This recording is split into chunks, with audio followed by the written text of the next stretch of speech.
Hello friends, welcome back to my channel again. तो ये देखिए मैं मेहंदी लगा रही हूँ क्योंकि हरतालिका तीज है कल।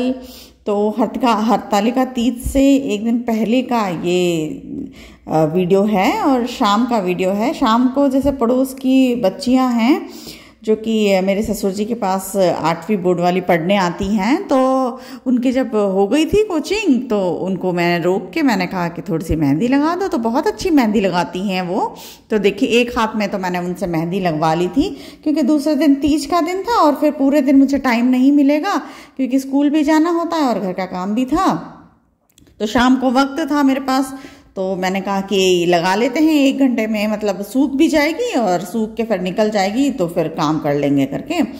तो इसीलिए देखिए एक हाथ में मैंने लगवा लिया था और जो दूसरा हाथ है उसमें मैं लगवाऊंगी, जैसे रात को लगवाऊंगी मेहंदी, जब पूरा डिनर वगैरह सारा काम हो जाएगा तब उसमें लगवाऊंगी। क्योंकि अभी तो खैर वक्त था, तो जैसे ये मेहंदी सूख जाएगी, देखिए लग गया है एक हाथ में, सूख जाएगी, उसके बाद फिर चाय वाय बनना शुरू होगा तो तब तक तो मेरा जो मेहंदी है सूख जाएगी। तो देखिए अब ये रात का टाइम है, तो रात को मैंने सारा काम निपटा लिया था, डिनर का, साफ सफाई का, जो भी है सब कुछ हो चुका था।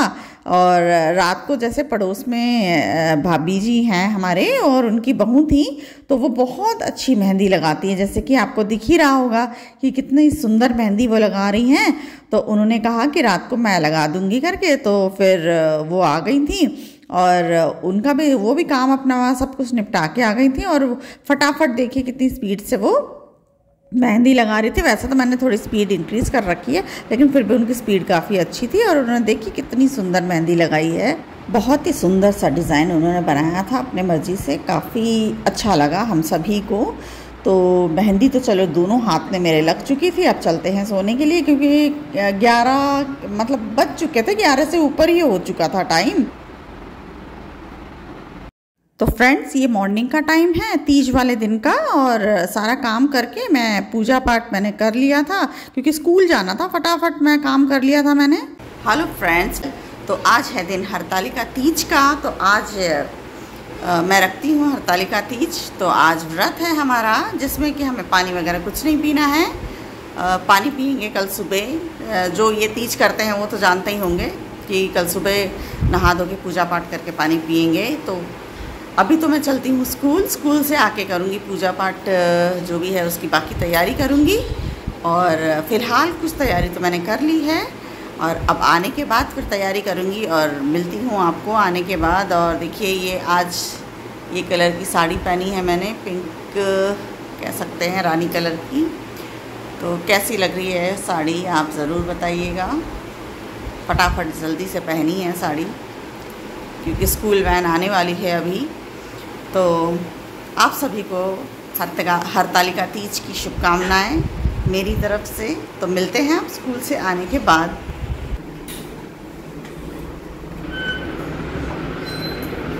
धूप निकल गई है, बहुत तेज़ धूप है।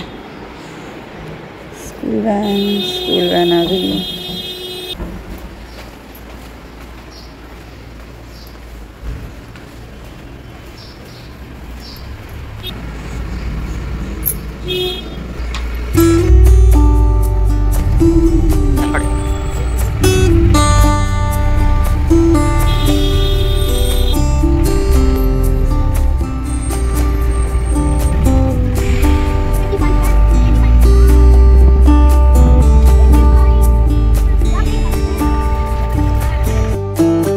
तो फ्रेंड्स अब बज रहे हैं शाम के 5 बज रहे हैं। तो मैंने हाथों में मतलब उंगलियों में अपने नेल पॉलिश वगैरह लगा लिया था और आलता लगा रही हूँ मैं। अब ये लगाने के बाद मैं चलूँगी दूसरी जो तैयारी है वो करने के लिए। तो मेहंदी वगैरह तो मैंने पहले ही लगा ली थी, तो आलता और नेल पॉलिश लगाना बाकी था, तो अब वो भी लगा लेते हैं। और बाकी साड़ी वाड़ी चल के निकालूँगी कि और उसके साथ की ज्वेलरी और चूड़ियाँ वगैरह वो सब निकाल के मैं रख देती हूँ। और उसके बाद में चलेंगे फिर डिनर बनाने के लिए। तो डिनर में आज मैं बनाऊँगी, पूड़ी है, सब्ज़ी है और मिर्ची जैसे छौंकते हैं ना, हरी मिर्ची काट के, बहुत टेस्टी लगती है वो, और खीर बनाऊँगी।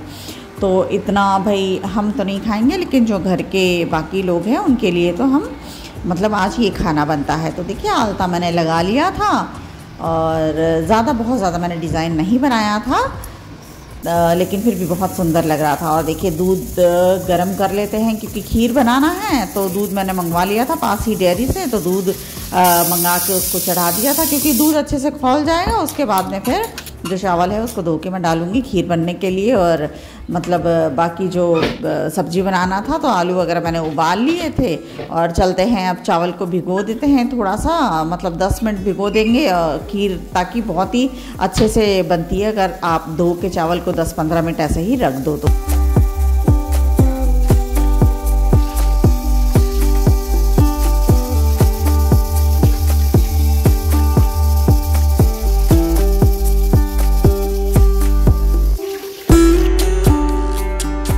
तो चलिए पूड़ियों का भी आटा जो है लगा के जैसे रख देंगे। तो पूड़ी के आटा में मैंने मिलाया था हल्की सी जो चीनी होती है वो मिलाई थी बस, और कुछ नहीं मिलाया था।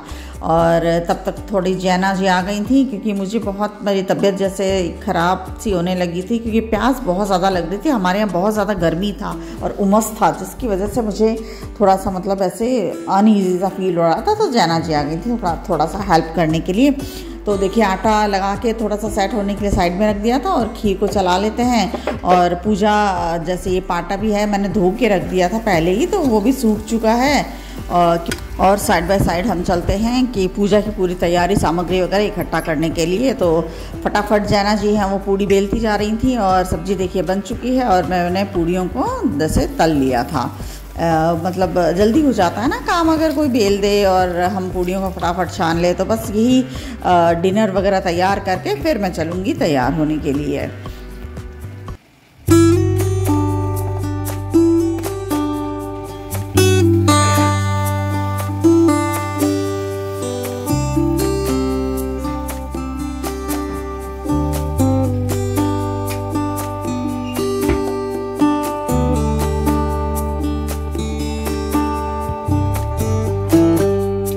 तो देखिए डिनर बनाने के बाद में मैं तैयार हो चुकी थी और तैयार होके मैं पूजा पाठ में लग गई थी। तो चौकी पे जैसे मैंने विराजमान कर लिया है जो शिव परिवार है इनको, और उसके बाद में दिया जला दिया है। और अब विधिवत जैसे पूजा कथा ये सब मैं करूँगी। और मेरे ही पास में बैठे थे मेरे हस्बैंड जी और मेरे ससुर जी। तो ससुर जी क्या है कि जब भी मैं पूजा करती हूँ या कोई कथा वगैरह करते तो वो ज़रूर मेरे पास बैठ के मुझे गाइड करते रहते हैं। हालांकि मुझे आता है लेकिन फिर भी वो सोचते हैं कि मैं गाइड कर दूँगा तो और भी अच्छे से हो जाएगी। तो वही वो देखिए बता रहे हैं कि पहले स्नान कराइए, फिर उनको भोग लगाइए, जैसे भी मतलब जो प्रोसेस है वो सारा बता रहे हैं। और वैसे भी जब कोई बड़े किसी चीज़ के लिए गाइड करते हैं तो हमें भी बहुत अच्छा लगता है कि बहुत मतलब फील होता है कि हाँ भाई मतलब वो हमें गाइड कर रहे हैं करके।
तो देखिए पूजा कथा आरती सब कुछ हो गया था और बड़ों का आशीर्वाद ले लिया था। अब मैं चलूँगी हस्बैंड जी और ससुर जी को जैसे डिनर परोसने के लिए। और बताइए मेरी मेहंदी का डिज़ाइन आपको कैसा लगा। और मेहंदी तो बहुत अच्छी रची थी फ्रेंड्स। तो अब मैं बहुत ज़्यादा थक गई हूँ, रसोई का थोड़ा सा काम निपटा के और मैं चलूँगी सोने के लिए। आप मेरे ब्लॉग पे अगर नए हैं मेरे चैनल पे तो सब्सक्राइब कर लीजिए और लाइक भी ज़रूर करिएगा और कमेंट करके ज़रूर बताइएगा कैसा लगा ब्लॉग।